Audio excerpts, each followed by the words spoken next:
ramai juga yang tak tahu. Ramai juga yang tak tahu. Alah, lupa nak rekod lah hadis tu tadi. Doa tadi. Doa. Nanti saya akan Doa. kongsi. Mungkin ramai je yang tak mengetahui kan mengenai kematian beliau. Tapi kita tahu. Ya, sebab apa? Sebab ada perkara yang Allah nak kita semua reflect balik diri kita mengenai kematian seseorang, kan? Mungkin dalam beberapa hari ni, dalam seminggu ni ada sedikit leka, kan? Maka Allah bawakan berita kematian supaya balik kan. Sebab itu bila kita dapat banyak nikmat, alih-alih je pak ada masalah. So apa? Allah tengah nak tarik balik kan. Mungkin bila Allah bagi nikmat ada terleka sikit kan. Dulu mungkin solatnya okey, sekarang solatnya hanya nak melepaskan solat je, kan? Hanya nak melepaskan solat, tak ada lagi berperasaan dalam menunaikan solat. Tak ada lagi nak solat awal waktu contohnya. Tak ada lagi nak tambah dengan solat sunat ataupun zikir dan doa yang panjang selepas solat itu. Kenapa? Kerana dah diberikan nikmat. Maka sebab itu Allah tarik sikit. Sebab apa? Allah nak biar balik masuk balik dalam track, kan? Masuk balik dalam track mana yang telah tersasar itu. Dan hari ini juga kita bercuti bersempena dengan Maulid Rasul sallallahu alaihi wasallam, kan. Walaupun mungkinlah tarikh sebenar hari kelahiran Nabi SAW itu ada diperselisihkan, bukanlah pada 12 Rabiul Awal, ada pendapat 9, ada pendapat 8, ada pendapat 10, berbagai pendapat, kan, semua membawa dengan hujah masing-masing. Ala kulli hal, yang disepakati ialah apa? Tarikh kelahiran Nabi SAW adalah pada bulan Rabiul Awal, kan, antara 8 hingga 12 Rabiul Awal. Maka sangat baik, kan, Malaysia buat cuti khas, kan, untuk Maulidur Rasul. Maka sangat baik untuk orang yang dia bercuti sempena dengan Maulidur Rasul, dia melakukan sesuatu untuk mengingat kembali kepada Rasul sallallahu alaihi wasallam. Dan rasa macam kurang sesuai, kan, orang yang hari ni dia cuti Maulidur Rasul, kan, tapi hari ni dia keluar berjalan-jalan sampai tertinggal solat, kan, tak kenalah, kan, tak kena. Cuti Maulidur Rasul, kan, keluar sampai tertinggal solat, kan, tak kena dengan apa yang Rasul itu bawa. Maka Nabi SAW yang kita semua nak ingati, apa yang kita nak ingat dengan Nabi? Apa yang kita nak ingat dengan Nabi sallallahu alaihi wasallam? Perjuangan dia. Perjuangan apa? Ke agama kita lah, memberi kita apa? Membawa agama, membawa agama kepada kita. Baik. Risalah Islam. Membawa risalah Islam. Baik. Bila kita sebut Nabi SAW membawa risalah Islam, kita sebut tentang perjuangan Nabi sallallahu alaihi wasallam. Baik. Maka Nabi sallallahu alaihi wasallam yang kita ingati, kan, apa yang kita nak lakukan, kan, sebagai tanda, kan, kita menyintai Nabi sallallahu alaihi wasallam. Selalu kalau tanya soalan cinta Nabi tak? Cinta. Saya cinta Nabi, saya sayang Nabi. Kan, apa bukti kita sayang dan cinta kepada Nabi sallallahu alaihi wasallam? Ikut ajaran dia. Kan? Ni nak tulis sikitlah supaya kita boleh lihat bersama-sama. Alah. Kata ikut ajaran Nabi sallallahu alaihi wasallam. Dekat-dekat, follow closely. Sunnah Nabi. Baik. Ada? Boleh kongsikan lain? Saya cinta Nabi, saya sayang Nabi. Apa bukti saya sayang Nabi? Apa yang saya dah buat untuk membuktikan saya sayang Nabi? Ikut segala sunnah dia. Ikut segala sunnah Nabi sallallahu alaihi wasallam. Baik, sunnah. Okay, tak apa, kita ambil dulu poin yang besar-besar. Ada Ni kita nak cerita tentang diri kita. Kita bukan cerita tentang, belum cerita tentang apa yang sepatutnya kita buat. Kita nak cerita tentang diri kita. Kan? Saya kata saya sayang Nabi, saya cinta Nabi. Apa yang saya dah buat. Kan? yang dah Ini dah buat. 1443, 2021. Dah berapa banyak kali saya lalu dengan Maulidur Rasul. Apa yang saya dah buat sebagai Maulid Rasul. bukti. Saya cinta Nabi sallallahu alaihi wasallam. Banyak-banyak. Selawat lah. Selawat banyak-banyak. Selawat. Hmm. Selawat sebanyak-banyaknya. Baik. Banyak-banyaklah. Perbanyakkan selawat dan puji dia sedap sikit. Betul. Okey. Okey, ini yang kita dah buat. Okey, saya dah perbanyakkan selawat lagi. Apa yang kita dah buat? Ziarah Nabi. Mentaati ajaran Rasulullah. Tu ikut Minta. ajaran dia. Mentaati ajaran. Ada satu, ikut ajaran. Kita selesai itu Ziarahi. mentaati. Ziarahi makam Rasulullah. Okey, menziarahi makam. Apa nak buat tu? Jauh. Baik. Ini mungkin yang dia lakukan. Dia dah menziarahi makam sebagai bukti cinta pada Nabi SAW. Bagi salam banyak-banyak. Selawat Bagi dan salam banyak-banyak. Perbanyakkan selawat dan salam. Baik, kita masuk bahagian sini. Perbanyakkan selawat dan salam. Okey. Baik. Ini yang kita dah buat tau. Bukan kita rancang nak buat. Ini apa yang kita dah buat. Kita nak cerita tentang apa yang kita dah buat. Bukan saya baru rancang. Mengenali Rasulullah tu sendiri. Yang tu. Apa? Mengenali akhlak Rasul. Mencintai apa yang Nabi suka. Nabi. Mengenali akhlak Nabi. Baik. Kemudian mencintai. Apa yang Nabi amal, Nabi pakai, Nabi makan. Okey. So mencintai apa yang berkaitan dengan Nabi. Boleh. Mencintai ke menyintai? Mencintai. Mana satu? Menyintai. Mencintai Ustaz. Tak tahulah, saya tak pandai bahasa. Menyintai. Mencintai. Kena si Ustaz, tak boleh Y. Si, Mencintai. mencintai. Okey. Ini saya tak tahu, saya ikut dalil Hajar Zainul. Kalau salah. saya kata menyintai itu macam janggal sikit. Mencintai. Menyintai. Okey, bahasa kita kurang. Mencintai apa sahaja berkaitan Nabi sallallahu alaihi Wasallam. Macam sahabat Nabi lah Ustaz. Keluarga dia. Keluarga dia, Baik. sahabat dia. mencintai Nabi. Apa sahaja berkaitan Nabi macam sahabat Nabi. InsyaAllah. Baik, ada lagi? Ada Ustaz. Ya, silakan. Banyak baca Al-Quran dan cuba memahami Al-Quran yang Nabi Bawa mujizat. turunkan. Banyak yang paling penting kita lupa.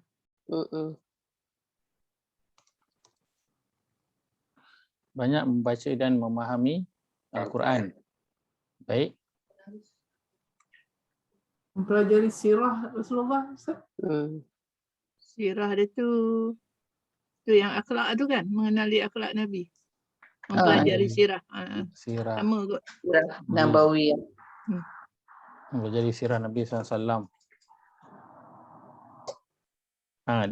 Jadi kalau sambung lagi, apa yang kita tahu tentang sirah kan? Perang-perang Nabi semua, okey dah? Clear ke perang-perang Nabi semua? Cara Nabi berjalan, cara Nabi makan, cara Nabi sikat rambut. Okey, baik. Itulah. Itu semua masuk bahagian apa saja yang berkaitan dengan Nabi sallallahu alaihi wasallam. Baik. Baik, kita ada berapa ni? Kecilkan sikit. Kita ada 1 2 3 4 5 6 7 8. Ada 8. Ada 8 poin yang kita dah buat. Saya anggap ni kita dah buat lah. Yang kita dah buat kan. Mungkin sebahagian daripada kita dah buat sebahagian daripadanya list ini, dan mungkin ada yang belum lagi buat. Tapi mungkin orang yang sebutkan tu dia dah buat lah. Jadi kita kongsikan sama-sama ini apa yang kita dah buat sebagai bukti cinta kita kepada Nabi sallallahu alaihi wasallam. Penting tak untuk kita nak ambil masa dan duduk melihat sekejap tentang perkara ini? Penting. Penting tak? Penting. Penting. Kenapa? Sebab kita bila kita muhasabah diri kita. tu dia ada lebih apa? Kan ada ustaz sebut dulu. Kalau muhasabah ni dia lebih penting daripada membuat benda-benda lain lah. Ingat dah? Tak ingat dah apa tu ustaz? Ada ustaz sebut tu. Saya sebut. Rasa saya lah dalam one of the tadabbur. Tapi saya ada jumpa tempat lain juga. Dia support dengan penting untuk kita duduk muhasabah. Sebab apa? Sebab kita bimbang kan setiap tahun kan, ataupun mungkin setiap bulan kan, setiap kali bila kita ikut je program-program maulid dan sebagainya, kita melaungkan juga bahawa kita cinta Nabi sallallahu alaihi wasallam kan. Tapi bila kita duduk dan amati, rupa-rupanya aku ni apa yang aku dah buat sebagai bukti aku cinta Nabi selain daripada aku cakap. Selain daripada aku cakap. Dan ibaratnya kalau kita pernah dengar sekarang ni orang kata ibarat Islam tu dalam IC je kan. Sebab apa? Dalam kehidupan tak nampak kan? Maka begitu juga boleh terjadi pada orang yang dia mendakwa saya cinta Nabi, tetapi dalam kehidupan dia tak ada bukti kecintaan dia kepada Nabi sallallahu alaihi wasallam. Kenapa? Dalam kehidupan seharian dia tak ada pun dia mengikuti ataupun mentaati ajaran Nabi, ataupun dia menyintai apa sahaja yang berkaitan dengan Nabi sallallahu alaihi wasallam. Dan macam Hajar Nuria sebut, dan bila dia sikat rambut, dia tak terfikir pun, Nabi sikat rambut macam mana? Tak pernah terfikir. Nabi sikat rambut macam mana? Dah lupa dah. Macam Nabi sikat rambut? Nabi tidur saya tahu Ustaz. Ke belakang. Ada cara dia tidur saya tidur ada pating dia. Bila pakai baju, macam mana Nabi pakai baju? Bila nak pakai selipar, macam mana Nabi pakai selipar, sandal ataupun kasut? Macam mana Nabi pakai? Pakai kaki kanan dulu. Tapi kaki kiri dia pijak ke mana entah. Ada yang tu, ada satu tu. Kan? Sebab apa? Sebab saya kan tahu dia susun kasut, saya tahu. Kasut kalau masuk masjid dia mesti kasut tu menghala ke keluar kepala dia. Maknanya bila kita keluar aja kita sarung aja. Sarung aja. Maknanya tak payah kita pusing-pusing lagi arah dia. Dia siap. Tu Baik. memang selalu diamalkan. Masya-Allah. Kan? Ini perkara-perkara yang kita nak kena sedar kan. Sebab kita kata kita boleh cakap, kita boleh dakwa macam-macam kan. Sebab itu ada orang mendakwa dia adalah rasul kepada umat Melayu. So setiap orang dia boleh dakwa lah apa yang dia nak dakwa. Kan, cuma adakah betul dakwaan dia tu? Itu isu dia. Adakah betul dakwaan tersebut? Kita dakwa kita sayang Nabi, kita cinta Nabi, tapi adakah betul dakwaan ini? Penting tak? Sangat penting. Sebab apa? Sebab nanti bila di akhirat nanti, di Telaga Kausar, ini semua nanti yang akan menjadikan Nabi SAW nampak kita. Orang yang disebutlah setiap hari pun saya sayang Nabi, tapi dalam kehidupan seharian, kita sebut tentang seharian. Bukan kehidupan bulanan ataupun kehidupan tahunan, tak kan. Saya cinta Nabi, apa bukti dia? Saya solat Jumaat kan. Seminggu sekali solat Jumaat kan. Saya cinta Nabi, apa bukti dia? Sebulan sekali saya buat maulid kan. Tapi kehidupan seharian dia, adakah pekerjaan dia ada mengikut cara Nabi dalam berpakaian dia, dalam percakapan dia, dalam perbuatan dia kan, cara dia bawa kereta, adakah semua itu mengikut cara Nabi sallallahu alaihi wasallam? Kalau kita, bila kita contoh kita pakai baju, kita sikat rambut, kita pakai kasut, kita tak pernah terfikir macam mana Nabi buat semua ni. Bagi cinta kita belum sampai cinta yang betul-betul sampai duk teringat 24 jam. Kan? Kita kalau sayang pada seseorang kan, ini cerita muda-muda dululah kan. Kan duk teringat dekat seseorang tu, kelas sebelah kan. Duk teringat sekarang ni dia subjek apa kan. Aku subjek ni dia subjek apa kan. Dia duduk depan, dia tengah buat apa kan. Pergi toilet jap. Cikgu nak pergi toilet kan. Lalu kelas sebelah, tengok tengah buat apa kan. Makan, dia makan dia selalu duduk kat belah mana kat kantin tu. Dia order makanan apa, nak tahu. Duk teringat, balik rumah teringat. Sebab apa? Orang yang kita sayang, orang yang kita suka. Maka Nabi SAW dalam apa yang kita lakukan itu kena terjelma peribadi Nabi SAW. Sikat rambut, Nabi sikat, Nabi suka sikat sebelah kanan. Okey, saya pun sikat sebelah kanan. Nabi pakai baju, dahulukan belah kanan. Okey, saya pakai belah kanan. Nabi kalau pakai kasut, Nabi pakai belah kanan dulu. Kalau Nabi nak tanggalkan, Nabi tanggalkan belah kiri dulu. Maka saya pun ikut cara Nabi SAW. Nabi kalau bawa kereta, dia Nabi kalau naiki kenderaan, Nabi tenang. Bila ada sesuatu terjadi kat tengah jalan, orang masuk tak bagi signal ke, kan, orang himpit ke, Nabi akan kata auzubillahi minasyaitanirrajim. Nabi tak marah. Itu semua apa? Terjelma apa yang Nabi SAW buat dalam kehidupan seseorang. Itulah bukti, walaupun mungkin dia tak sebut pun saya cinta Nabi. Kat mulut dia tak sebut pun. Maulid mungkin dia tak masuk pun. Kasidah mungkin dia tak baca pun. Tapi itu semua ada dalam kehidupan seharian dia. Itu semua nanti menjadi apa? Bukti kepada dakwaan dia cinta kepada Nabi SAW. So ambil wuduk tu, ikutlah dia. Kumur-kumur apa semua tu. Betul. Kadang kita berkaitan dengan ibadah, kita mudah untuk ingat Nabi. Ambil wuduk, kita nak solat, kan? Kita mudah nak ingat Nabi. Sebab apa? Itu semua berkaitan agama. Semudah untuk kita nak kaitkan Nabi buat macam mana. Tapi mungkin yang kita terlepas pandang ialah perkara-perkara yang tak secara zahirnya itu ibadah. Macam kita keluar pergi kerja, balik kerja, keluar pergi pasar, kan? Naik kenderaan, kita pergi minum kopi kat kedai. Itu semua ada cara-cara yang bagaimana Nabi SAW melakukan. Dan maka bahagian ini kita nak bagi perhatian. Kalau kita solat, macam cara solat Nabi, itu memang biasa. Orang semua ingat. Ambil wuduk cara Nabi, kita berpuasa cara Nabi. Itu semua memang perkara yang orang boleh nak relate. Orang selalu trigger. Yang orang kurang nak trigger ni, apa yang selain daripada ibadah yang nampak secara zahir itu. Kan? Bila mana orang nak marah, dia tinggal, Nabi kata jangan marah. Dia pun tahan nak marah. Dia nak cakap, nak keluar dah perkataan yang tak berapa, nak elok, nak terjerit, nak tinggi suara dah. Kan? Dia pun teringat, Nabi kata Nabi tak pernah tinggi suara pun dekat dia punya pembantu Isteri dia. Isteri dia apatah lagi. Pembantu dia, kan, Anas bin Malik dia kata aku menjadi khadam kepada Nabi 10 tahun atau 15 tahun. Tak pernah sekali pun Nabi tinggi suara 15 tahun. Kita kalau ada maid, kan, sebulan 2 bulan pertama okey lah. Kan, lepas pada tu ini 15 tahun. Nabi tak pernah tinggi suara kepada pembantu Nabi SAW. Tak pernah. Dan maka ini semua akhlak Nabi SAW yang kita nak masukkan dalam diri kita. Apatah lagi bila kita cerita tentang sunnah Nabi SAW. Bila kita cerita tentang akhlak baginda Nabi SAW. Kita nak ikut dan mentaati ajaran Nabi SAW. Apa kita nak pergi ekstra sekarang. Kita bukan hanya setakat nak menghiasi diri kita dengan selawat. Kan? Kadang orang banyak dia fokus pada selawat. Tapi pada bahagian lain dia tak ikut Nabi SAW. Dia fokus pada selawat. Pada amalan dia tak lihat macam ni ke Nabi buat, macam ni ke Nabi buat, dia tak tengok. Dia fokus pada selawat. Baik.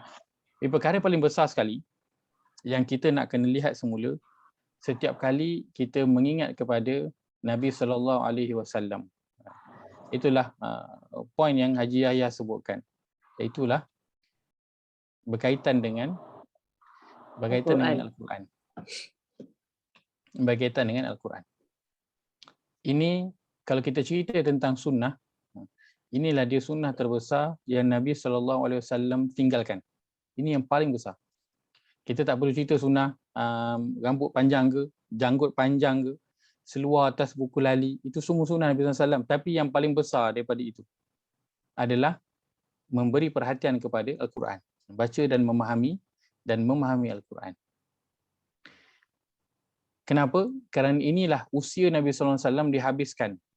Daripada mula Nabi dilantik sebagai menjadi Nabi dan juga Rasul sehingga baginda wafat. Apa fokus Nabi? Dia buat apa sepanjang 23 tahun itu? Fokus untuk menyebarkan Al-Quran. Fokus untuk berakhlak dengan akhlak Al-Quran, mengamalkan Al-Quran. Itu fokus Nabi. Nabi pergi berperang tujuannya apa? Untuk membawa misi Al-Quran. Membawa misi Al-Quran. Sebab itu sampai pergi berperang, sampai berdarah-darah, kan? Para sahabat sampai apa? Sampai putus tangan, putus kaki, mati sebab apa? Nak membawa misi Al-Quran. Maka sunnah Nabi SAW yang paling besar sekali adalah Al-Quran. Dan ini yang kita nak kena beri perhatian, dan kebanyakan daripada kita kurang memberi perhatian terhadap sunnah ini. Itulah Al-Quran. Baik, kalau kita dalam surah Al-Hisham. surah kita hari ni. kita akan masuk, kan? Kita lihat surah yang ketiga, ayat 164. Kita lihat dulu sekejap.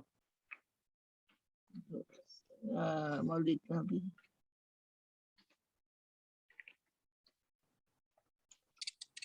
Pada muka surat 71.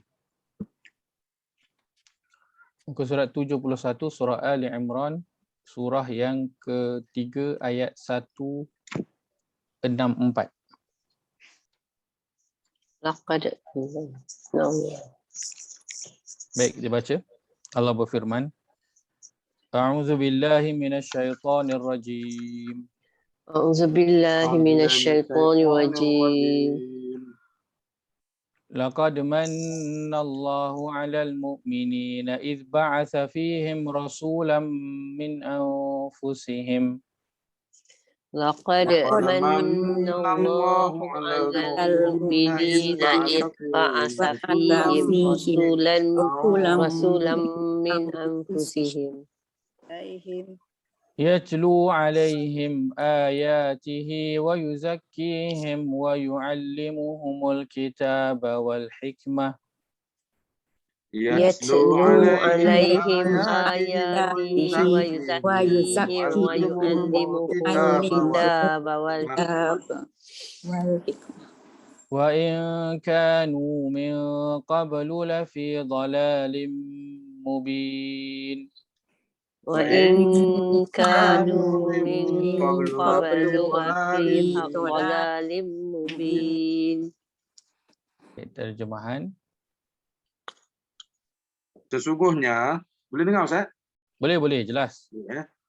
Sesungguhnya Allah telah mengurniakan rahmat-Nya kepada orang-orang yang beriman setelah Dia mengutuskan dalam kalangan mereka seorang rasul dari bangsa mereka sendiri yang membacakan kepada mereka ayat-ayat Allah, yakni kandungan Al-Quran yang membuktikan keesaan Allah dan kekuasaannya, dan membersihkan mereka dari i'tikad yang sesat, serta mengajar mereka kitab Allah, yakni Al-Quran, dan hikmah, yakni pengetahuan yang mendalam mengenai hukum-hukum syariat. Dan sesungguhnya mereka sebelum kedatangan Nabi Muhammad itu adalah dalam kesesatan yang nyata. Baik. Ayat ini Allah sebut mengenai apa? Kurniaan yang Allah berikan kepada Ustaz, kejap ya. Saya lanjutkan daripada terjemahan tu. Di sini disebutkan yang membacakan kepada mereka ayat-ayat Nabi tadilah, kan? Ayat-ayatnya mensucikan jiwa mereka dan mengajarkan kepada mereka kitab Al-Quran dan hikmah. Lepas tu dia buat bracket sunnah. Ini dah ada sunnah yang terbesar. Sunnah. Dia yang ni ke yang dalil mengatakan sunnah tu? Baik. Cantik. Jazakallah khairah. Jazakillah khairah. Nuriah. Baik. Maka permulaan Allah sebut mengenai apa? Kurniaan yang Allah berikan kepada orang beriman. Allah berikan kurniaan ini hanya kepada orang beriman sahaja. Allah tak bagi kepada orang lain. Itulah apa? Allah utuskan kepada mereka seorang rasul daripada kalangan mereka sendiri. Tujuannya apa? Sama. Orang yang apa? Menerangi dalam pergerakan. Pertama, yatlu alaihim ayatihi. Pertama sekali. Baca kepada mereka ayat Allah. Baik. Yang kedua, wa yuzakkihim. Mensucikan. Membersihkan mereka. membersihkan mereka. Baik. Yang ketiga, wa yu'allimuhumul kitaba wal Mengajar hikmah. mereka Mengajar. kitab Allah dan hikmah.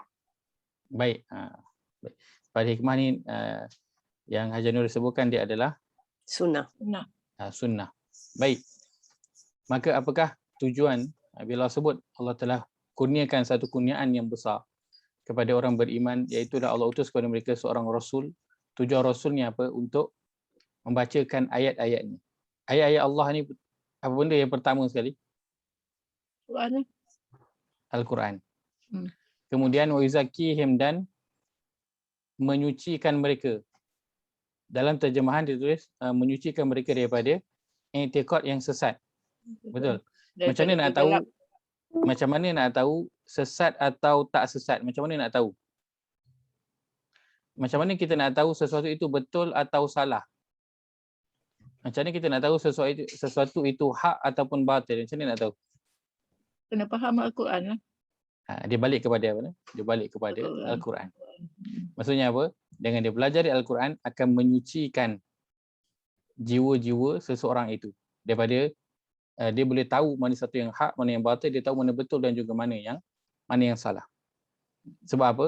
Sebab kita tak boleh tahu mana satu betul, mana satu salah kecuali ia datang daripada Allah. Betul tak? Kalau kita pun tak tahu, kita pun rasa-rasa kan. Kita rasa-rasa minum arak tu betul ke salah. Kan? Mungkin ada orang kata betul sebab apa? Ada manfaat untuk dia. Ada orang kata salah, kan? Ada orang tak tahu nak buat keputusan. Jadi buat macam mana? Betul atau salah tu bukan terletak pada tangan manusia, dia terletak pada tangan Allah. Maka ia kembali pengetahuannya Allah sebutkan dalam Al-Quran. Kemudian tugas Nabi adalah wa yu'allimuhumul kitab, dan mengajarkan kepada mereka Al-Kitab. Al-Kitab ini juga dalamnya adalah Al-Quran. Kan? Al-Kitab maksudnya dia adalah satu perlembagaan. Kan? Sebab kitab dia asal daripada perkataan apa? Katabah. Apa maksud katabah? Office. Kitab lah. Maktabah, betul? Maktabah office kan? Betul? Katabah asasnya adalah tulis. Tulis. Meja, kan? Meja juga dipanggil maktab, betul? Semua berkaitan dengan tulisan. Kan? Maka Alkitab dia adalah satu perlembagaan yang bertulis. Maksudnya satu sistem yang telah siap. Kan? Alkitab. Wal hikmah, kan? Hikmah ini antara terjemahan yang paling popular ialah sunnah. Itu sunnah ini kalau kita cerita tentang perkara-perkara yang Nabi SAW lakukan atau yang datangnya daripada Nabi SAW, perkara itu. Baik. Maka bila Allah sebut tentang Rasul, tugas utama Rasul pertama sekali berkaitan dengan apa? Al-Quran. Wa yuzakkihim berkaitan dengan Al-Quran. Wa yu'allimuhumul kitab dia berkaitan dengan Al-Quran. Sunnah Nabi juga akhirnya nanti dia akan balik ke mana? Al-Quran. Balik Al-Quran. Sebab itu bila ditanya tentang akhlak Nabi, ditanya kepada Aisyah, Aisyah kata akhlak Nabi apa dia? Dalam Al-Quran. Al-Quran. Kana khuluquhul Quran. Akhlak Nabi itu adalah Al-Quran. Maka dia semua akan kembali kepada Al-Quran balik. Maka kita tahu perkara terbesar dalam kehidupan Nabi yang Nabi beri perhatian 24 jam. Apakah dia? Al-Quran. Adalah Al-Quran. Siangnya Nabi SAW mengajar orang Al-Quran, menyampaikan Al-Quran kepada orang ramai, berdakwah, menyampaikan isi Al-Quran. Malam Nabi buat apa? Solat. Malam Nabi perkuatkan diri dengan solat yang dalamnya baca Al-Quran. Nabi membaca Al-Quran. Tilawah Al-Quran. Tilawah. Sikit ke banyak Nabi baca malam? Banyak. Nak tidur pun baca. Para sahabat boleh ikut tak Nabi punya solat malam? Tak boleh. Tak boleh ikut. Kan seorang sahabat satu malam cuba nak ikut Nabi. Kan Nabi mula baca Fatihah, baca Baqarah. Dia kata mungkin Nabi habis juzuk pertama berhenti kot. Sambung. Habis juzuk kedua Nabi berhenti kot. Oi, Nabi sambung lagi. Dia kata okey, Nabi habis Al-Baqarah ni berhenti kot untuk rakaat pertama. Rupanya Nabi sambung lagi Ali Imran. Dia tunggu, rasanya Nabi Ali Imran berhenti ni. Rupanya Nabi sambung lagi, lalu dia give up, dia mufarakah. Tak boleh nak ikut Nabi sallallahu alaihi wasallam solat. Kerana Nabi sambung sampai An-Nisa hanya pada rakaat yang pertama. Maka siangnya digunakan untuk mengamalkan Al-Quran, menyebarkan Al-Quran. Malam gunakan untuk memperkuatkan diri dengan Al-Quran. Maka 24 jam Nabi ia bersama dengan Al-Quran. Bersama dengan Al-Quran. Maka inilah kita katakan apa? Sunnah ataupun perkara paling besar sekali yang Nabi buat dalam kehidupan dia. Iaitu beri perhatian kepada Al-Quran. Sama ada orang tu dia membaca, sama ada dia memahami, sama ada dia mengajarkan, dia menyampaikan, dia tulis apa sahaja yang berkaitan Al-Quran. Maka inilah sunnah Nabi SAW yang terbesar yang dia ikut. Kita tak cerita kadang orang sunnah, dia nak ambil sunnah pelbagai sudut. Kan ada orang yang saya ambil sunnah bahagian makanan sunnah Ustaz. Hari-hari saya makan kurma. Habatu sauda saya minum minyak zaitun. Dia ambil part yang tu kan. Ada orang sunnah bab pakaian kan. Saya hari pakai serban, saya pakai lidak, saya pakai jubah. Kan saya ada janggut. Nak sunnah. Tapi adakah itu sahaja sunnah Nabi SAW?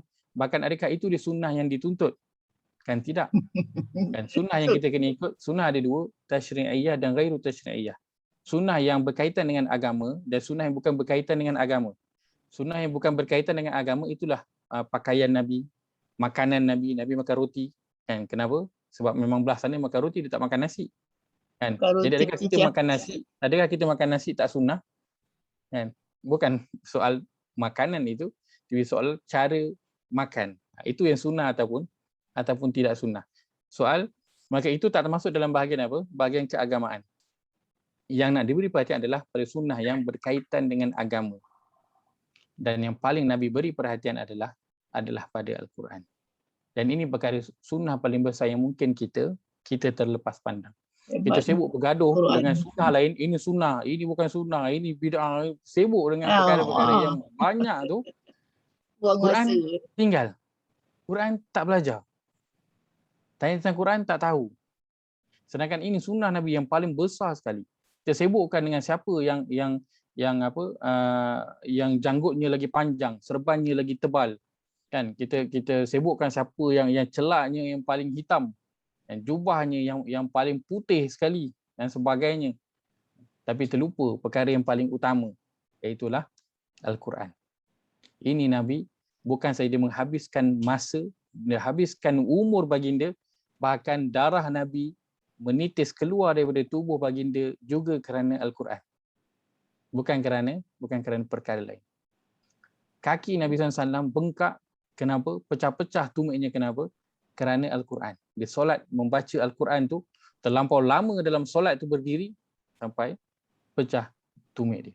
Nabi SAW kurang tidur pada malam hari. Kenapa? Kerana Al-Quran. Nak baca Al-Quran.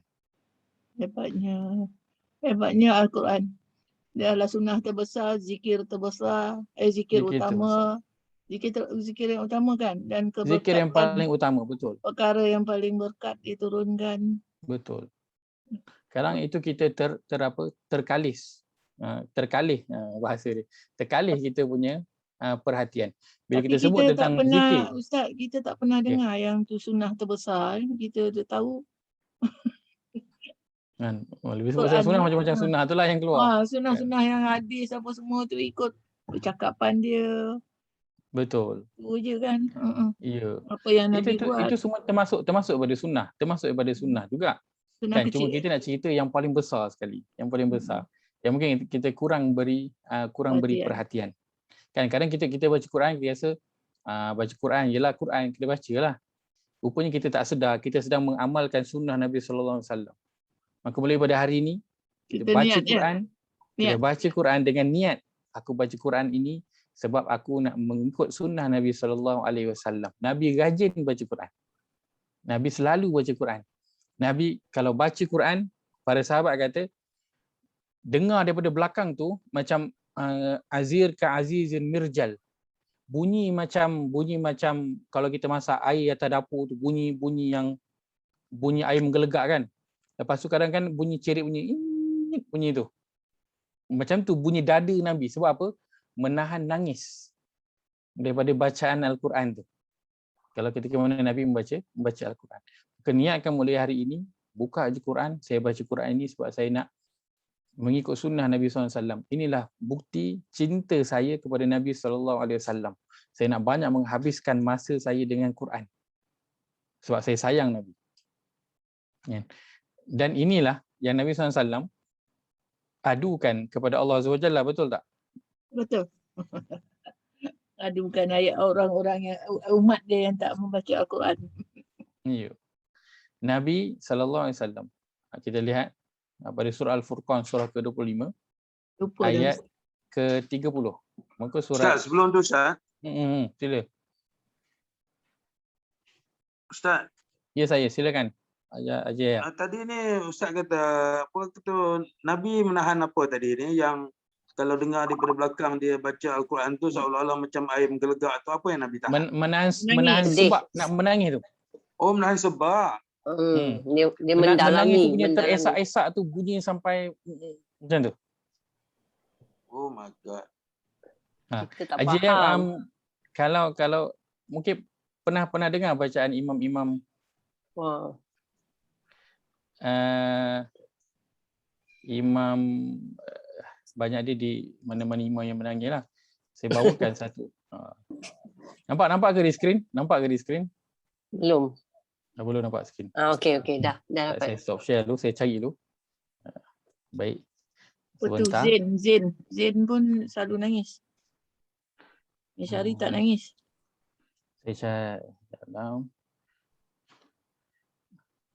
Ada seorang yang menangis tu. Bila dia baca surah Al-Fajr. Yang masa dekat TV Al-Hijrah.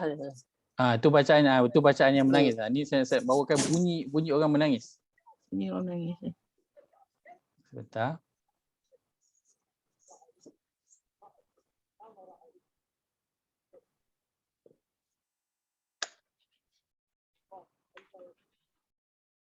Adakah anda ingin berdagang dengan broker? Yang keluar.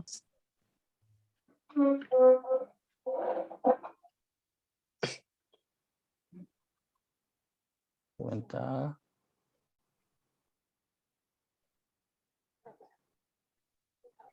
Okey, saya sharekan.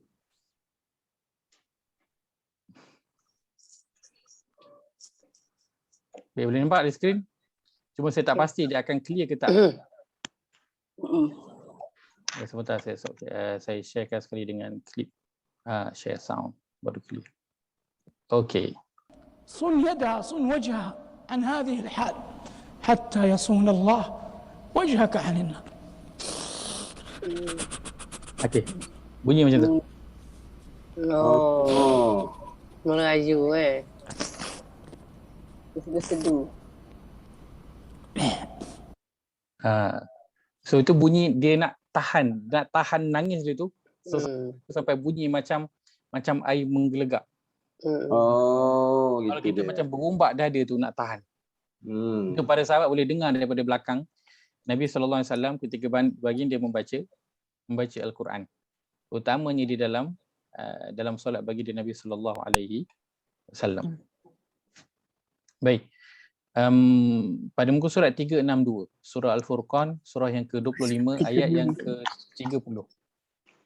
Surah yang ke-362. Muka surat 362. Baik, kita baca. Allah berfirman, A'udzu billahi minasyaitonir rajim. A'udzu billahi minasyaitonir rajim. وقال الرسول يا رب إن قوم اتخذوا هذا القرآن مهجورا. وقال الرسول يا رب إن قوم اتخذوا هذا القرآن مهجورا. Terjemahan. Dan berkatalah Rasul, wahai Tuhanku, sesungguhnya kaumku telah menjadikan Al-Quran ini satu perlembagaan yang ditinggalkan, tidak dipakai. InsyaAllah.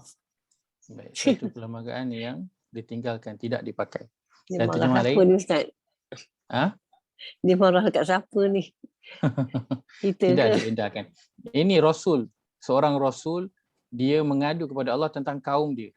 Rasul mana ni? Rasul Oh. mana yang mengadu? Oh, Nabi I see. Muhammad dah. Okay. Nabi Tak, Muhammad. dia kata Macam mana boleh tahu Nabi Muhammad? Sebab Al-Quran. Sebab Al-Quran kan Nabi Betul. Muhammad yang bawa. Maka Rasul ini kita dah tahu. Maka kaumku ini siapa? Kita ke? Kita lah. Saya lah. Astaghfirullahalazim. Siapa lagi? Duk perhiasan. Tengok ramainya, dia dah tahu dah ramai yang tak baca Quran. Sudah tentulah. Maka ada seorang Rasul yang telah mengadu kepada Allah mengenai kaumnya. Mengadu tentang apa? Tentang mereka mengambil atau menjadikan Al-Quran ini satu perlembagaan yang ditinggalkan, tidak dipakai, tidak diendahkan. Mahjura, perkataan mahjura. Mahjura, tidak diendahkan. Dipandang sepi, diketepikan. Semua makna ada dalam mahjura. Nabi mengadu kepada Allah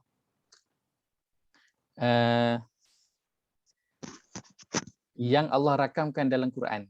Nabi mengadu tentang apa? Tentang Quran.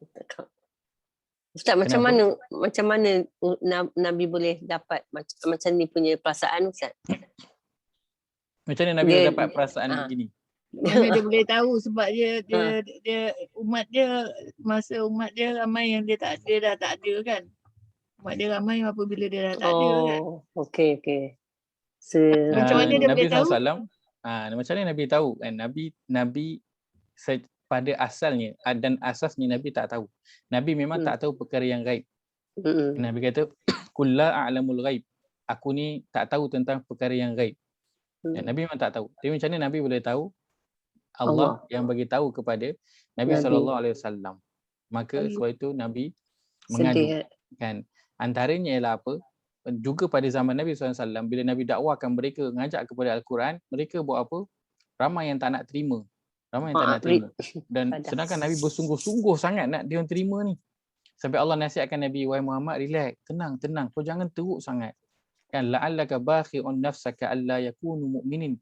Engkau hati-hati sikit, jangan nanti sampai engkau menghancurkan diri engkau kerana perasaan sedih, down dan sangat kecewa sebab dia orang tak nak terima Quran.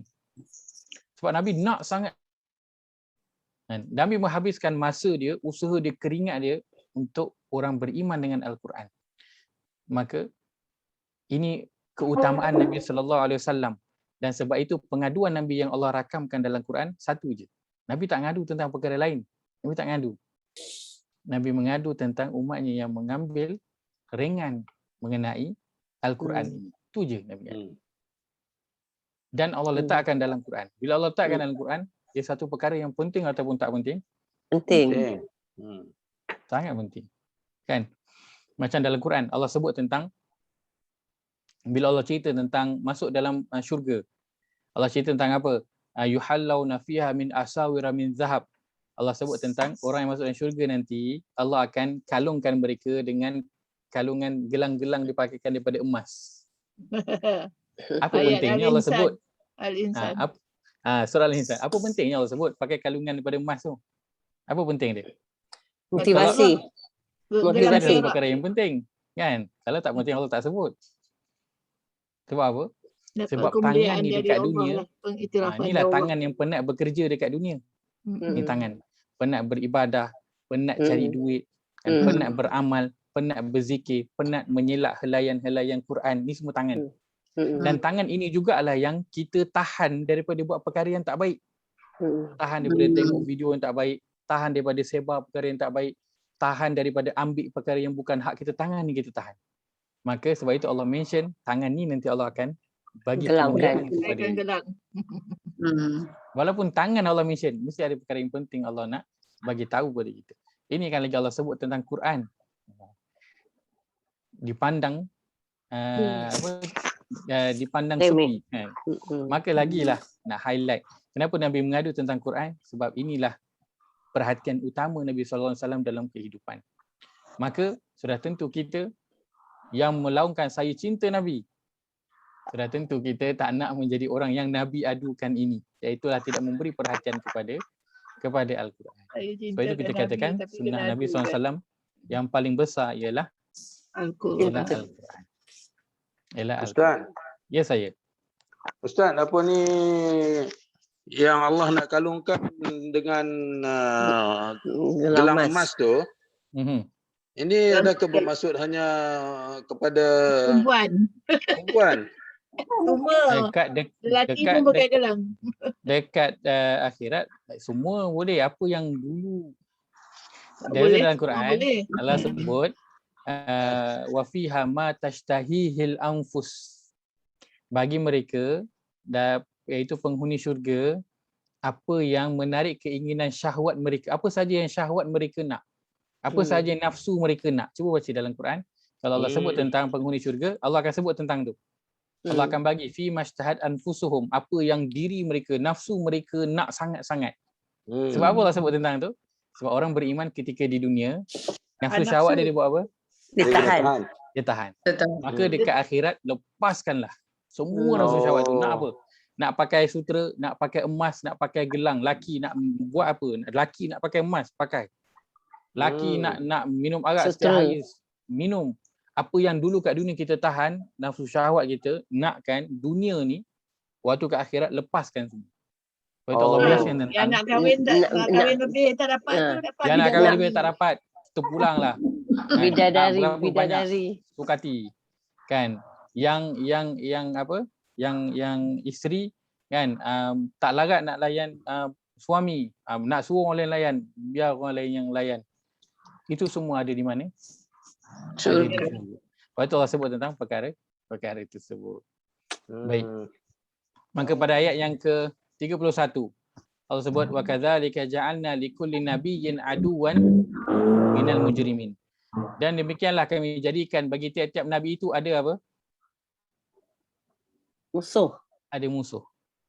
Siapakah ada musuh Nabi SAW? Orang kafir. Kafir Quraisy. Orang kafir. Quraisy, apa ni, orang musyrikin Quraisy, orang munafik, orang Yahudi. Munafik Yahudi. Ustaz, apa ni, Nabi syaitan goda tak? Nabi syaitan pun sama mengganggu Nabi SAW. Nabi pun sama dengan kita, ada qarin. Cuma Allah dah jadikan qarin itu baik. Dah Islam Allah, kan? Maksum lah. Allah telah pelihara qarin itu jadi baik. Tapi Nabi tetap ada buat silap tak? Tetap ada buat. Ada buat kesalahan yang kecil-kecil ada. Tapi dia tak macam Saidina Umar ya. Saidina Umar kan syaitan takut lari. Syaitan takut lari dengan dia kan. Itu lain macam punya garang. InsyaAllah. Baik, maka musuh pada Nabi, orang kafir, orang Yahudi, orang yang bukan Islam, orang munafik kan. Satu lagi siapa? Satu lagi orang yang mengambil Al-Quran ini sebagai barang yang ditinggalkan. Sebab itu, sebab apa? Macam mana kita tahu? Sebab Allah kata dalam bahasa Arab. Ayat 30 ni lah ya Ustaz. Ya, sebab apa? Perkataan wakazalika. Perkataan wakazalika kalau jumpa dalam Quran dan demikianlah terjemahan kita dan demikianlah. Tapi wakazalika dalam Arab itu ada kaitannya dengan ayat atas. Ayat atas. Dia ada kaitan dengan ayat yang atas. Maka ayat atas itu tentang apa? Orang-orang yang mengabaikan Quran, mengabaikan Al-Quran. Lalu Allah kata dan demikian macam itulah wahai Muhammad, memang aku cakap apa? Dan Rasul berkata, wahai Tuhanku, sungguh kaum aku menjadikan Al-Quran ini satu barang yang ditinggalkan, tidak dipakai. Kemudian Allah kata, macam itulah wahai Muhammad, memang untuk setiap nabi tu ada musuh. Aduh, hai. Takut dengar ni. Maka dia masukkan dengan mahjuran, aduan musuh itu ialah rupanya orang yang dia mengambil dia meninggalkan Al-Quran ini. Dia menjadikan Al-Quran satu perlembagaan yang ditinggalkan, dia tak indahkan. Maka takut tak yang kita laungkan saya cinta Nabi, sebenarnya saya musuh Nabi? Takut tak? Ada siapa tak tergamak nak laungkan saya musuh Nabi? Tak ada siapa tergamak. Tetapi berapa ramai yang tergamak meninggalkan Al-Quran? Ramai yang tergamak meninggalkan Al-Quran. Sebab mereka tak tahulah yang ni Ustaz, saya rasa. Tak ada siapa bagi penerangan. Point ni kan. Tak ada dakwah. Kerana tu tugas-tugas ustaz-ustaz tu. Tu yang Ustaz Faiz. Jazakallah khairah. Betul. Betul. Tak di highlight kan Ustaz. All this while tak di-highlightkan. Ini zaman ni okey sikit. Kalau compare zaman dulu, berapa orang aja yang pegang Quran? Yang pegang Quran, betul? Betul. Sekarang hikmah PKP, ramai orang balik kepada Quran. Alhamdulillah. Ya. Alhamdulillah. Alhamdulillah. Itu nikmat besar. Maka Allah pada malam ini bagi kita bersama-sama duduk untuk baca 1-2 ayat daripada Quran. Rahmat yang besar tak untuk kita? Ya. Sangat besar. Kerana berapa ramai lagi orang Islam, Allah bagi Islam, tapi Allah tak bagi lagi dia dekat dengan Quran. Allah tak bagi dia lagi mencampakkan diri dalam sunnah Nabi SAW. Kan sebab nak masuk ke dalam Quran ni dia bukannya jadi lagi senang, dia jadi lagi susah, betul tak? Nak belajar kan, nak kena spend masa, nak kena spend duit, nak kena guna kepala ni, nak berfikir tentang Quran, nak baca dah tu hal, Kang nak faham lagi, Kang nak amal lagi. Makin dekat dengan Quran rupanya makin susah, sebenarnya bukan makin senang. Tapi itu semua untuk apa? Rahmat dia besar tak? Sebab nak menjadikan kita sahabat Nabi, ikhwan Nabi, saudara dekat Nabi, bukan musuh. Allah tak nak jadikan kita musuh Nabi dalam keadaan kita tak sedar. Kita beraya cakap saya cinta Nabi, saya sayang Nabi, saya sanggup korban apa saja untuk Nabi. Bila ditanya Quran, saya tak tahu baca lagi. Saya belum lagi boleh faham lagi ayat Quran tu cerita tentang apa. Kena 5 juzuk sehari ni. Bukan 1 juzuk atau hari dah.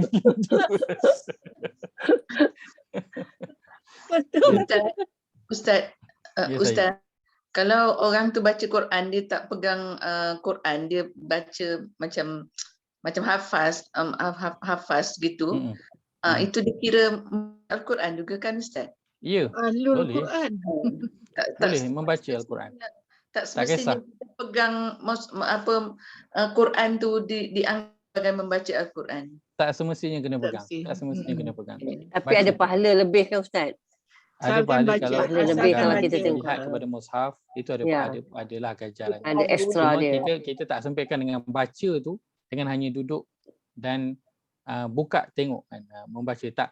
Dia membaca tu luas, dia merenungkan tentang sesuatu, memahami. Sebab dia baca dia kena datang dengan faham. Kita merenung dan memahami sesuatu itu termasuk dalam baca. Sebab itu ayat Quran, sebab itu baca dia bukan saja ayat Quran tapi juga ayat kauniyah, ayat alam semesta. Ini pun sama kita kena baca. Para sahabat jangan lupa, para sahabat kan ramai yang meninggal waktu tu Quran tak turun habis. Maka mereka tak baca Quran sampai habis. Tak khatam pun, tapi perjuangan mereka dengan Quran tu sangat hebat. Tapi adakah kita, saya macam tu Ustaz, saya tak payah bacalah Quran, saya nak perjuangkan. Tak kena baca juga. Baca tetap kena baca. Jangan tak baca. Tetap kena baca. Walaupun satu hari, satu muka surat. Walaupun separuh muka surat. Walaupun satu ayat. Baca Quran. Tetap kita kena baca. Mudah-mudahan Allah jauhkan kita daripada menjadi golongan mahjuran. Orang yang meninggalkan Al-Quran. Yang mengenepikan Al-Quran. Tidak mengendahkan Al-Quran. Kerana kita cinta kepada Nabi ini, kita nak menjadi orang yang bila Nabi tengok nanti di akhirat, Nabi senyum. Kita tak nak Nabi bermasam muka dengan kita. Sebab apa? Kenapa pula Nabi marah kat aku ni? Aku dulu kat dunia, aku yang paling kuat sekali jerit, saya sayang Nabi. Aku yang paling kuat sekali jerit, sepanduk tu aku yang bawa. Kan?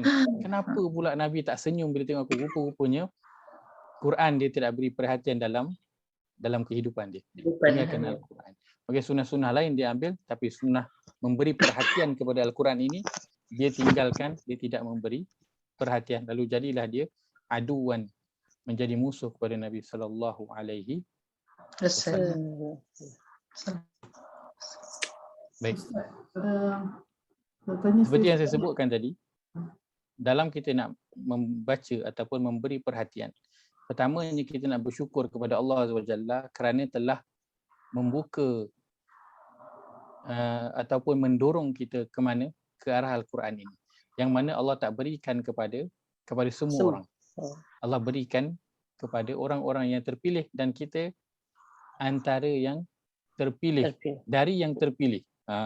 Jadi orang Islam dah terpilih. Jadi orang Islam yang memberi perhatian kepada Quran itu adalah terpilih daripada yang terpilih. Tapi dalam nak memberi perhatian kepada Quran itu tidak mudah. Bukan satu perkara yang mudah. Kalaulah perkara itu mudah, maka sudah tentu ramai orang akan boleh masuk ke dalam syurga. Kan? Kalaulah perkara itu mudah, sudah tentu ganjarannya tidak hebat. Kan? Mana ada cikgu sekolah, dia buat soalan untuk student SPM, 10 tambah 10, siapa dapat jawab 100 markah. Takkan ada. Tak sesuai. Soalannya mudah, ganjarannya pula besar. Tak kena. Kan? Maka satu perkara yang susah, itu ganjarannya sudah pasti luar biasa. Sudah pasti hebat. Maka ini yang kita nak lihat, apakah kesusahan bila seseorang itu bersama-sama dengan Al-Quran yang Allah sebutkan dalam ayat kita perbincangan pada hari ini, surah Al-Hasyr, surah yang ke-59 ayat yang ke-21. Pada muka surat 548, kita nak baca dulu ayat ke-21 ini sekali lagi. Firman Allah. Ustaz kena jelaskan lagi tu kan? Ustaz kena jelaskan kenapa gunung tak nak terima. Amanah. Ustaz dah jawab. Amanah. Kita nak baca ayat ke-21 ini. Allah berfirman, A'udzubillahi minasyaitonir rajim. A'udzubillahi minasyaitonir rajim. Lau anzalna hadzal Qur'ana ala jabalin la ra'aitahu khashi'an mutasaddian min khasyatillah. لو أنزلنا هذا القرآن على جبل لرأيته خاشعا متصدعا من خشية الله. وتلك الأمثال نضربها للناس لعلهم يتفكرون.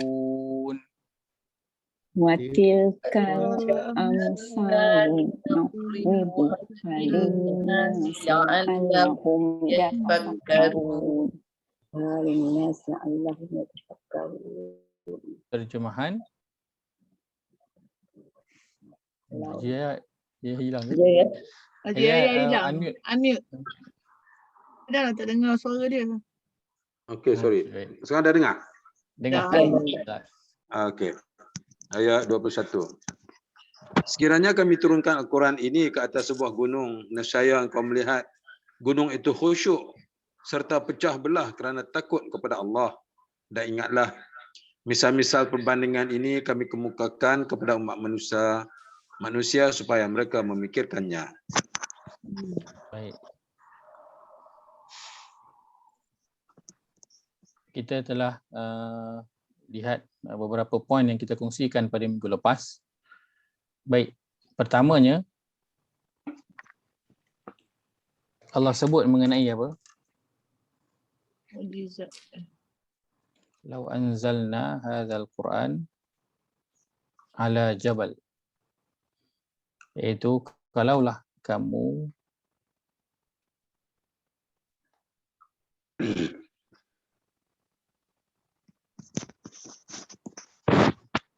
baik.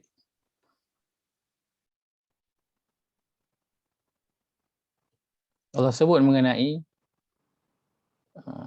Allah bawakan satu perumpamaan, iaitu sekiranya kami turunkan Al-Quran ini ke atas sebuah gunung. Ini adalah apa? Ini satu analogi daripada Allah Azza wa Jalla. Kenapa Allah berikan gunung? Kita dah sebutkan minggu lepas, kerana Allah dalam Quran, kalau bagi satu perumpamaan, Allah mesti akan bagi perumpamaan ataupun menggunakan benda yang manusia boleh nampak dengan mata kasar. Baik, kalau cerita tentang apa saja dalam Quran, Allah akan sebut tentang semua benda boleh nampak. Baik cerita tentang neraka, api. Pernah nampak tak? Pernah nampak. Warna hitam. Pernah nampak tak? Pernah. Api warna merah, api warna hijau, api warna biru. Pernah nampak? Pernah. Cerita tentang syurga. Ada emas, ada perak, ada pakaian daripada sutera. Pernah nampak tak? Pernah. Semua pernah nampak. Tak ada perumpamaan yang tak pernah nampak. Bila Allah cerita tentang kalimah tauhid, Allah sebut tentang apa? Pokok. Allah umpamakan seperti pokok. Kasyajaratin tayyibatin asluha sabitun wa far'uha fis sama. Sebuah pokok yang akarnya menjunam ke dalam tanah dan pucuknya ke langit. Cerita tentang pokok. Kenapa pokok? Orang boleh nampak. Kan? Tapi bila balik kepada akhirat, kan, dalam syurga Allah kata ada buah-buahan. Kan? Semua yang kita boleh nampak. Buah ada 5 ada. Buah tin ada. Semua buah yang kita boleh nampak. Buah durian ada, buah manggis. Semua yang kita tahu tentang perkara tersebut. Cuma bila cerita tentang syurga dan juga neraka, dia akan pergi kepada satu hadis, iaitu apa? Ma la ainun ra'at wala uzunun sami'at wala khatar ala qalbi bashar. Apa saja yang kita terbayangkan, buah durian, ada durian dekat syurga, kan? Tapi bila kita nanti masuk syurga, dia akan jadi apa? Nabi kata, dia macam buah yang kita nampak macam kenal tapi rupanya lain. Kan? Rasa kita macam pernah rasa tapi rasa dia lain. Macam tu. Dia takkan sama macam apa yang kita fikirkan. Itu berkaitan dengan syurga. Sebut poinnya ialah Allah sebut apa saja dalam Quran, perumpamaan Allah akan bagikan perkara yang kita nampak. Baik. Maka dalam ayat ini Allah letak mengenai sebuah gunung. Kita pernah nampak tak gunung? Pernah. Pernah nampak. Kan? Ada tak orang tak pernah nampak gunung? Saya rasa orang duduk kat padang pasir pun dia pernah nampak bukit ataupun gunung. Ini ada analogi daripada Allah, dan Allah kalau dia beri satu analogi ataupun contoh, itu Allah akan berikan analogi yang berada di depan mata. Kenapa? Kerana Allah nak suruh kita lihat. Dan dalam ayat ini Allah berikan gunung, iaitulah satu benda yang lebih besar dari manusia. Baik. Kita lihat surah yang ke-40 ayat ke-57. Surah ke-40 ayat 57 pada muka surat 473.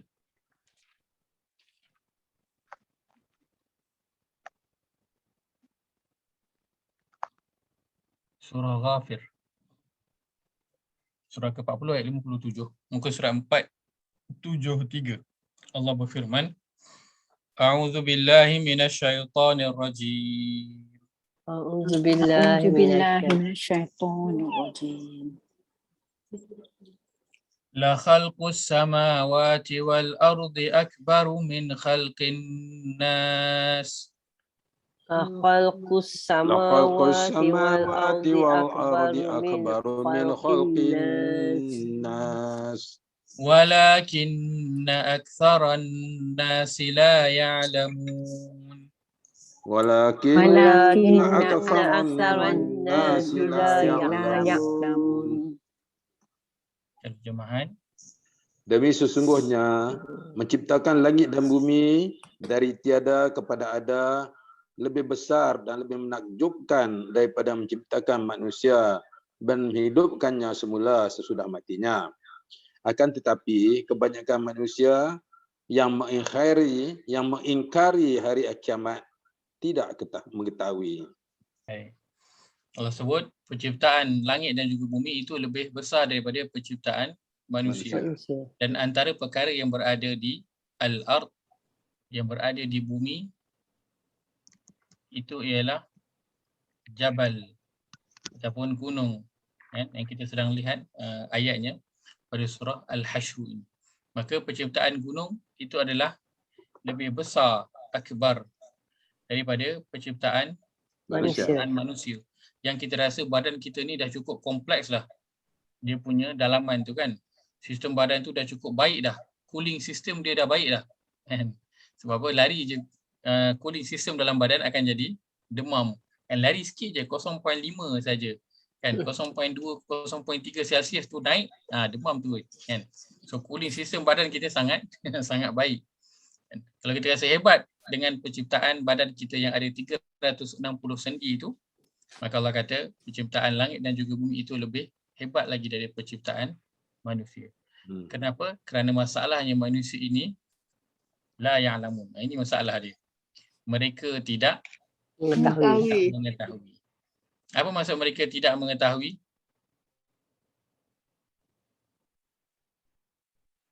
Tak tahu.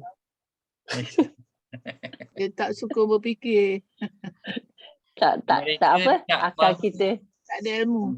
Mereka tak mahu belajar sampai tahu. Sebab kita nak tahu, kita kena buat apa? Kena belajar. Kan? Barulah boleh tahu, barulah ada ilmu. Orang tu ada ilmu sebab apa? Sebab dia belajar lah. Kalau dia tak belajar, dia tak ada ilmu. Maka Allah kata, dan akan tetapi kebanyakan manusia dia tak mahu belajar sampai dia tahu. Tak nak belajar tentang apa?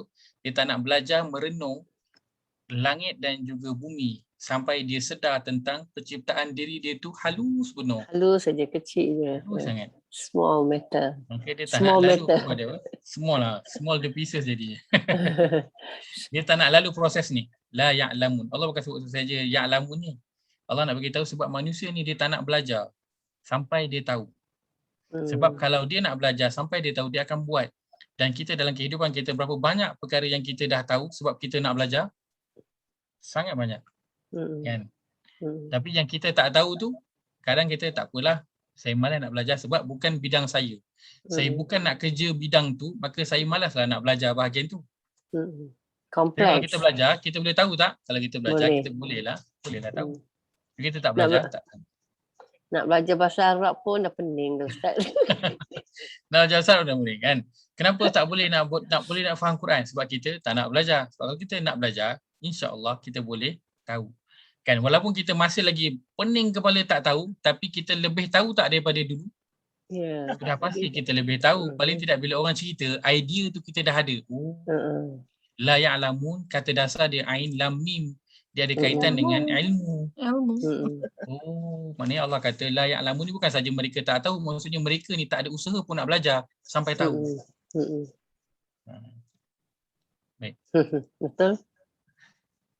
Maka penciptaan manusia itu Allah letakkan dengan gunung. Kenapa? Kerana Allah nak suruh manusia itu melihat gunung. Kan? Maka belajarlah tentang gunung. Kan? Lamanya Ustaz nak mengkaji tentang gunung. Tak payah lama, tak payah nak kaji. Pertamanya buka je Google, dah ada orang kaji tentang gunung. Yang pertama. Yang kedua, pergilah berdiri depan gunung tu dah cukup dah. Pergi duduk berdiri depan gunung tu dan tengok gunung. Betapa besarnya gunung tu, apa ada dalam gunung tu kita tak tahu. Kan? Berapa banyak batang pokok yang ada dalam tu kita tak tahu. Siapa yang siram pokok kat gunung tu sampai dia hidup subur? Allah. Kita pokok depan rumah siram hari pun duk mati. Allah duk jaga pokok dekat gunung tu hidup hijau, subur, besar beratus-ratus tahun. Binatang dekat dalam gunung siapa bagi makan? Allah. Kita ada ke pergi hantar makanan kat binatang-binatang tu? Tak ada. Dia orang hidup elok je. Siapa jaga? Allah jaga. Itu bagi siapa yang nak tahu. Yang nak berfikir. Sebab itu penghujung ayat ni Allah sebut apa? Dia bagi siapa? La'allahum Yatafakkarun. Berfikirlah. Supaya mereka yatafakkarun. Kita belum tengok poin yang belakang, kita baru tengok tentang gunung saja dan Kenapa kita balik pada diri kita. Tanya Ustaz jap, kenapa gunung tak nak terima Al-Quran ni? Itu poin yang kejap lagi. Sedangkan penciptaan dia lebih hebat lagi daripada manusia. Itu pun satu soalan yang kita nak kena lontarkan untuk nak merenung diri kita. Kenapa gunung tak nak terima sedangkan dia besar? Saya ni terima. Saya mana ada terima Ustaz? Saya tak pernah pun kata saya nak terima Ustaz. Itu aja saya jawab, saya cakap macam tu. Saya tak pernah kata pun saya nak terima Ustaz. Kenapa? Nah, dia baliklah kepada perkara yang Hajar Nuriyah baru belajar tu mengenai apa? Ayat surah Al-A'raf tu, apa waktu dalam kandungan. Ya. Amanah. Alastu bi rabbikum, Perjanjian dengan Allah. perjanjian. Hmm. Alastu bi rabbikum qalu bala. Dia janji pada Allah, tapi kita tak ingat. Nanti ke akhir nanti Allah putar balik filem lama tu, nanti kita akan ada punya kan. Macam kita zaman kanak-kanak, kita tak ingat pun apa kita buat, apa kita cakap, apa kita makan, apa kita pakai, nakal kita, tak semua yang kita ingat. Itu di alam rahim ke di alam sebelum kita dimasukkan ke rahim, Ustaz?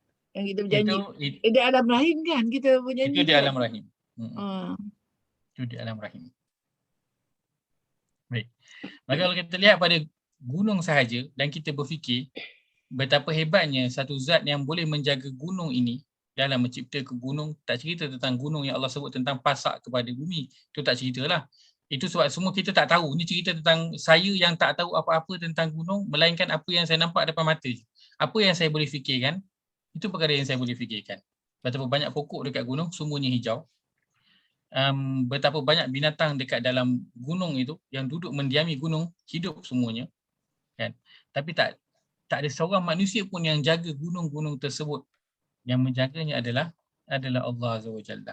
Dan gunung ini dia jauh lebih besar daripada saya. Kalau dihimpap, sasah kompom, tak payahlah gunung himpap. Ambillah 2-3 batang pokok himpap, selesai, dah tak nampak dah mana Ustaz Faiz. Hilang. 2-3 pokok je. Boh satu gunung macam tak ada apalah. Lagilah macam tak ada apa. Baik.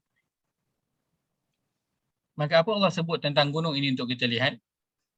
Lau anzalna hadzal Qur'an ala jabal la ra'aitahu khashi'an mutasaddian min khasyatillah.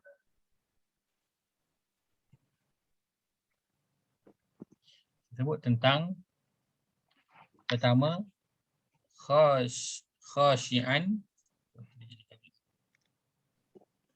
dia jadi khashi'an, dia jadi mutasaddian. Warna-warni pen saya. Merah pula.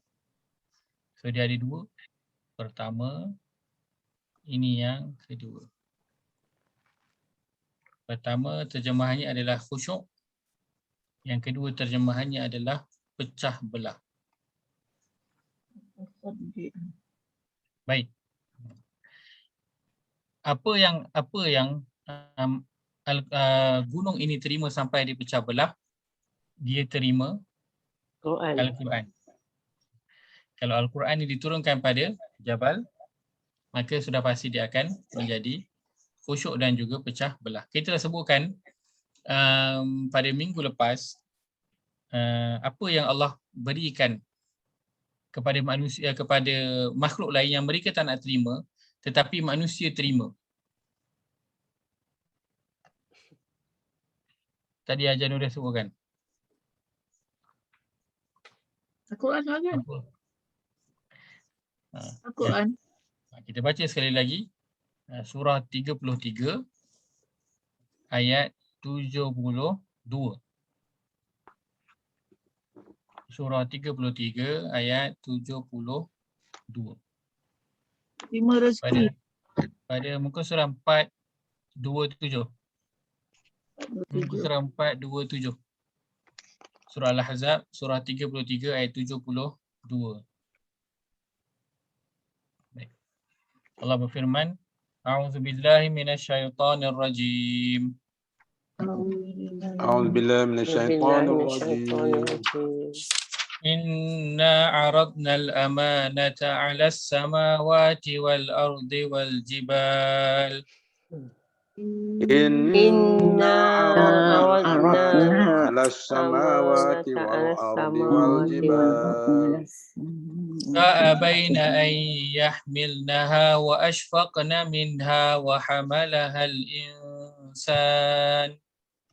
fa'abaina an yahmilnaha wa ashfaqna minha wa hamalaha al-insan. Innahu kana zaluman jahula.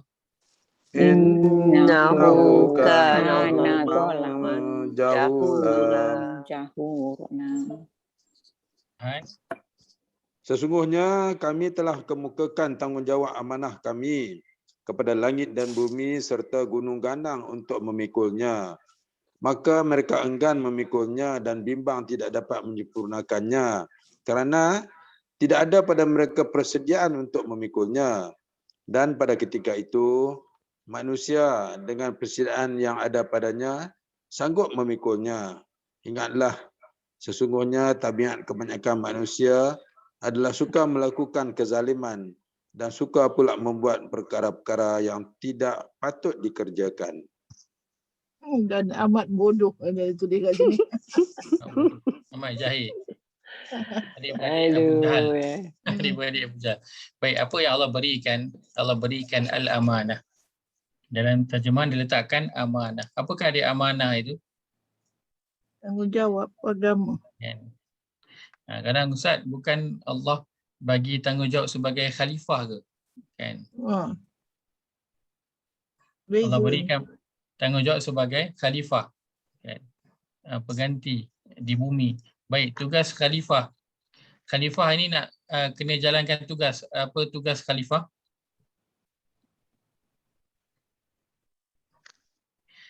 Baik, khalifah ni kita tahu dia ada tugas. Katakan, saya sebutkan saja. Khalifah dia ada tugas yang dia kena laksanakan. Baik, tugas yang dia nak kena laksanakan itu apa dari mana macam mana cara dia nak buat, nak menjalankan tugas dia tu. Tu ada kat mana? Al-Quran.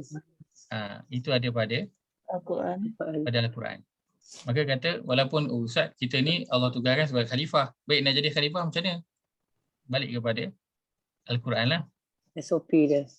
Maka tugas yang Allah pikirkan amanah itu adalah amanah untuk menjalankan tugas. Menjalankan Al-Quran.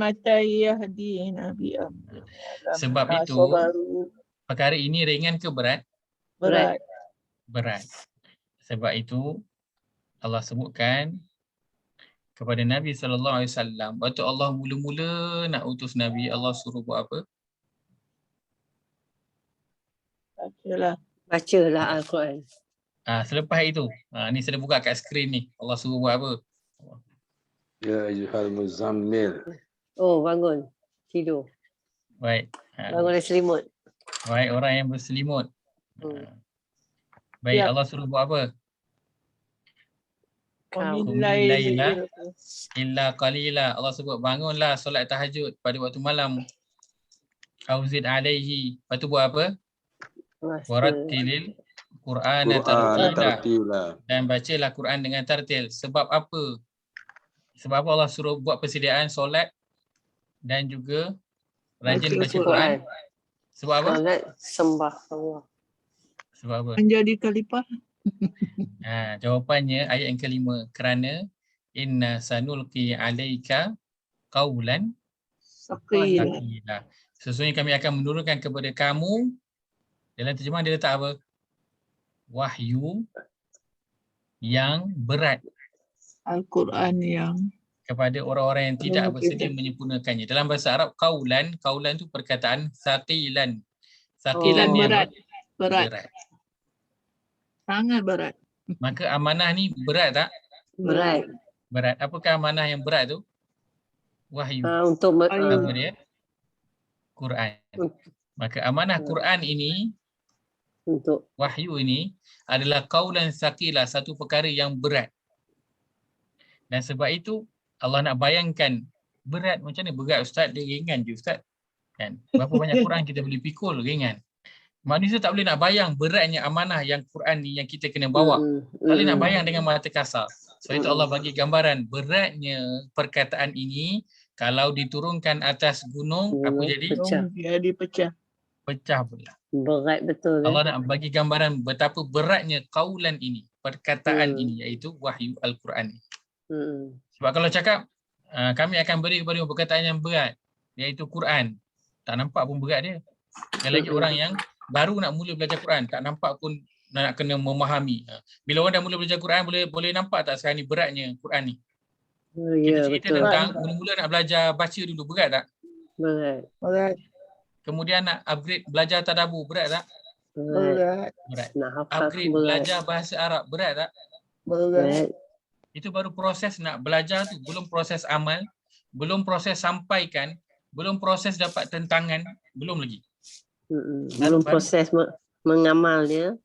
Belum lagi. Baru itu je dah terasa apa? Dah terasa berat.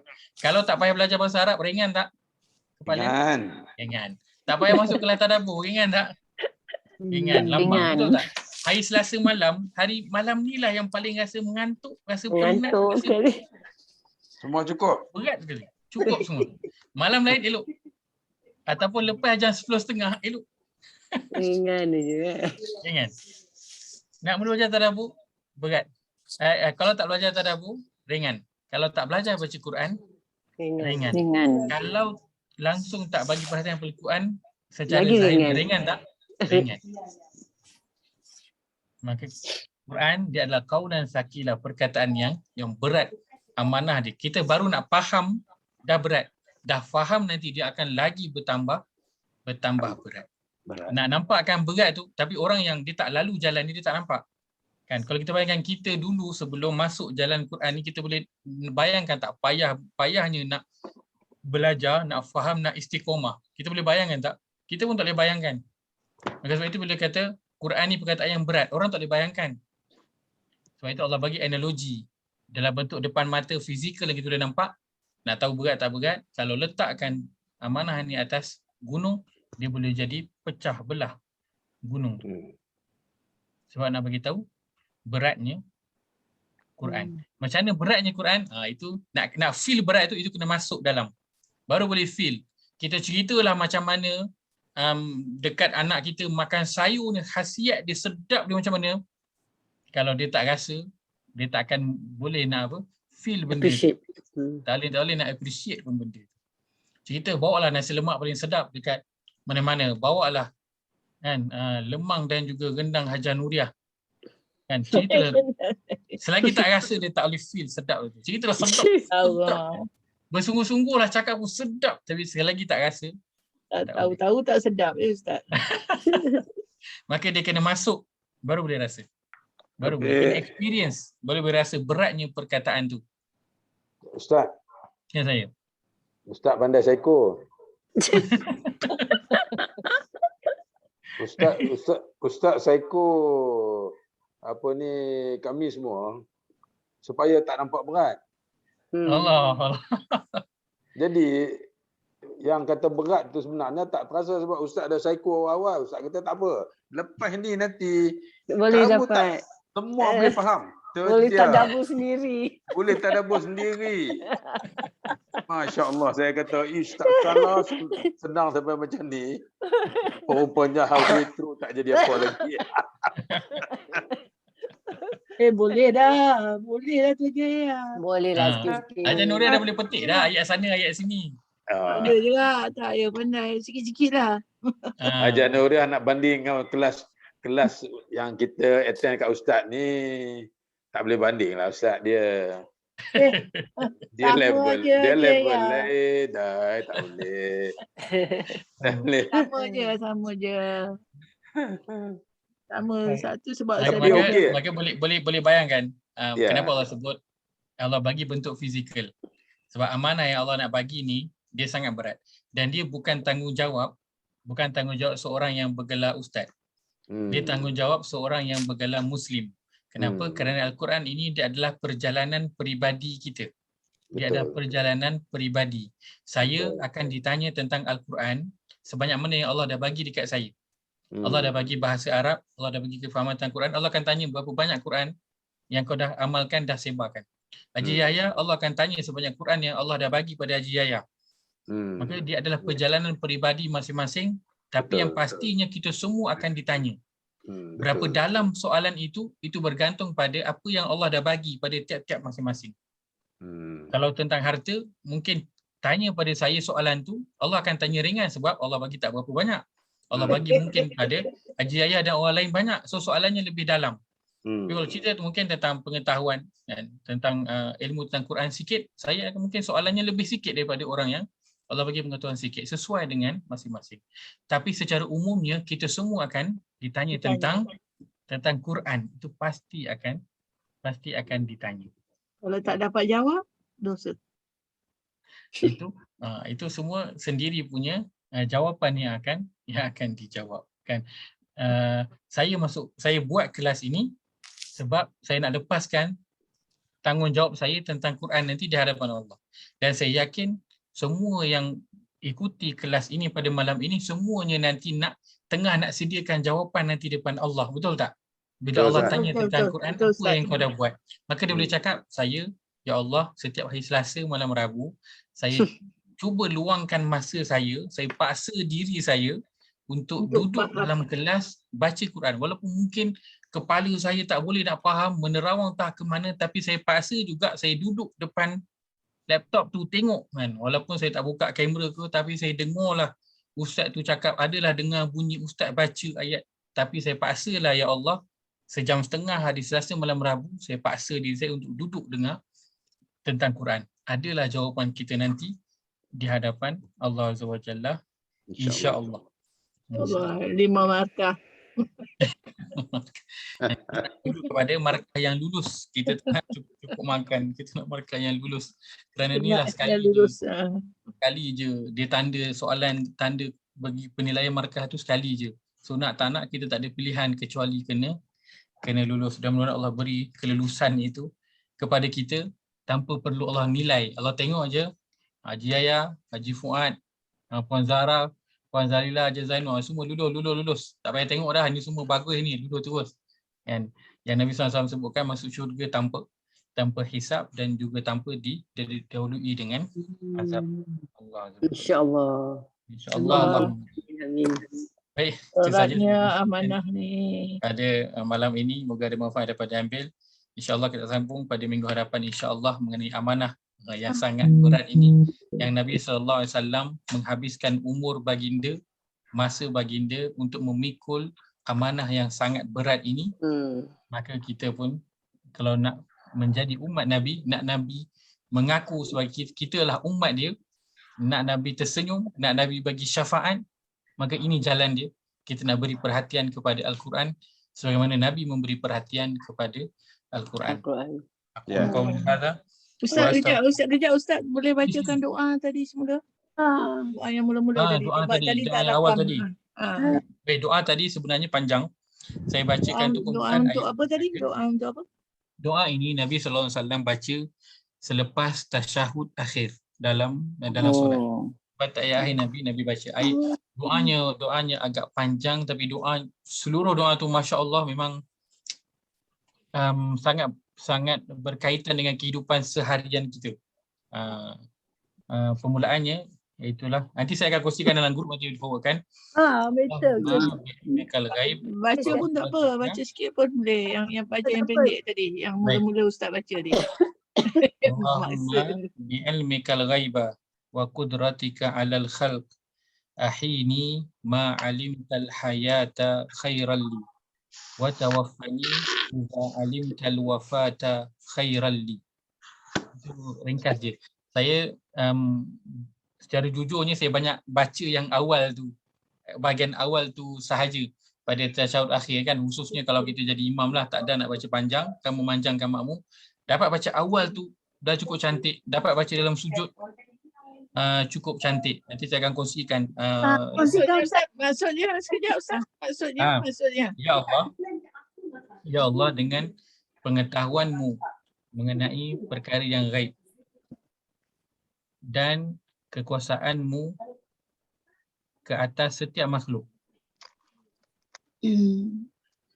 Hidupkanlah aku selama mana engkau mengetahui bahawa hidup ini lebih baik untukku.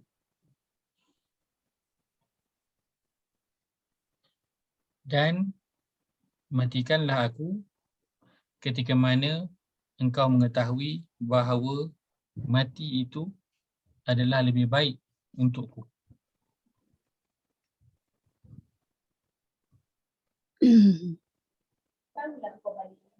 Dan surat itu perkataannya adalah apa? Khairan, yang kita tahu kebaikan yang ada di sisi Allah itu adalah adalah syurga. Maka kita doa, ya Allah, kalaulah hidup ni lebih baik untuk aku dapat syurga, bagilah aku terus hidup. Dan kalau mati itu lebih baik untuk aku, iaitu untuk aku dapat syurga, maka matikanlah aku terus. Sekarang pun tak apa. Kenapa? Kerana Allah je yang tahu bila amal kita tu dah cukup. Aku qauli hadza wa astaghfirullahal azim li wa lakum. Allahumma ij'al hadza jama'ana jam'an marhuma wa tafarraqna min ba'dihi tafarruqan ma'suma. Allahumma inna na'udzu bika min ilmin la yanfa', min qalbin la yakhsha', min nafsin la tashba', ومن دعوة لا يستجاب لها.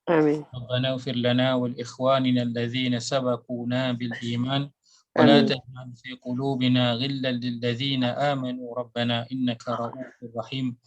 ربنا آتنا في الدنيا حسنة وفي الآخرة حسنة وقنا عذاب النار. وصل اللهم على نبينا محمد وعلى آله وصحبه أجمعين. الحمد لله رب العالمين. Kita dengan tasbih kifarah.